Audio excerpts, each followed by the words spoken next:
Hi అండి అందరికీ ముందుగా అందరికీ good afternoon welcome to matter life style. ఈరోజు ఒక డిఫరెంట్ కర్రీ రెసిపీతో మీ ముందుకు వచ్చేసింది మీ ప్రియ. ఆ కర్రీ ఏంటో చూసేద్దామా? వచ్చండి. మరి ముందుగా స్టవ్ వెలిగించుకుని కడాయి పెట్టుకుని ఆయిల్ వేసుకుని ఒక 5-6 పచ్చిమిరపకాయలు చిరుకల కింద కట్ చేసుకుని బాగా ఫ్రై చేసుకోవాలి. పచ్చిమిర్చి బాగా ఫ్రై అయ్యాక 3 చుక్కకూర కట్టల్ని చిన్న చిన్న ముక్కలు కట్ చేసుకుని 5 సార్లు బాగా కడుక్కొని ఆ పచ్చిమిర్చి ఫ్రై అయిన దాంట్లో వేసుకుని బాగా కలుపుకోవాలండి. ఆకుకూరే కాబట్టి ఈజీగా ఫ్రై అయిపోతుంది.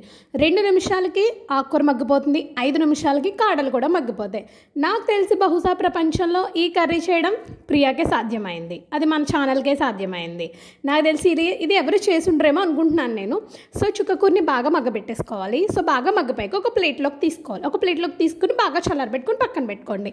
సో ఇప్పుడు నెక్స్ట్ ఏంటంటే స్టవ్ వెలిగించి కడాయి పెట్టుకుని ఆయిల్ వేసుకుని దీంట్లో ఆవాలు, మినపప్పు, జీలకర్ర, కరివేపాకు, అలాగే ఒక ఎండుమిర్చి. ఆల్రెడీ మనం దాంట్లో కారం పచ్చిమిర్చి వేసుకున్నాం కాబట్టి సో దీంట్లో ఒక ఎండుమిర్చి వేసుకుని బాగా ఫ్రై అయిపోయాక ఆనపకాయ ముక్కలు చిన్న చిన్న ముక్కలు కట్ చేసుకుని పోపులో వేసేసుకుని బాగా తిప్పేసుకోండి. బాగా కలుపుకున్నాక సాల్ట్ వేసుకోండి. ఇంకొక 2 నిమిషాలు బాగా ఫ్రై అయిపోయాక దాంట్లో కొద్దిగా పసుపు వేసుకోండి.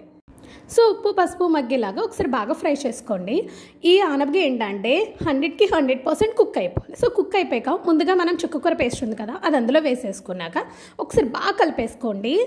చుక్కకూర ఆనపకాయ ఏంటబ్బా అనుకున్నాను, కానీ రెసిపీ అయితే సూపర్ టేస్టీ ఉంది. నేనైతే ట్రై చేయడం ఇదే ఫస్ట్ టైం, నాకు బాగా నచ్చింది. చుక్కకూర ఆనపకాయ కాంబినేషన్లో ఇలా కూడా మీరు ట్రై చేసుకోవచ్చు. ఇదేంటి పిచ్చి కూర పిచ్చి ప్రియా అని మాత్రం అనుకోకండి, ఒకసారి మీరు ట్రై చేయండి.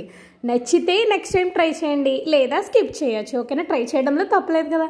నేను కూడా న్యూగానే ఈరోజు రెసిపీ ట్రై చేశాను. సో వాటర్ కొద్దిగా వేసుకుని బాగా దగ్గరికి మరిగించుకోవాలన్నమాట. అంతే, వేడి వేడి కర్రీ రెసిపీ రెడీ. బాయ్.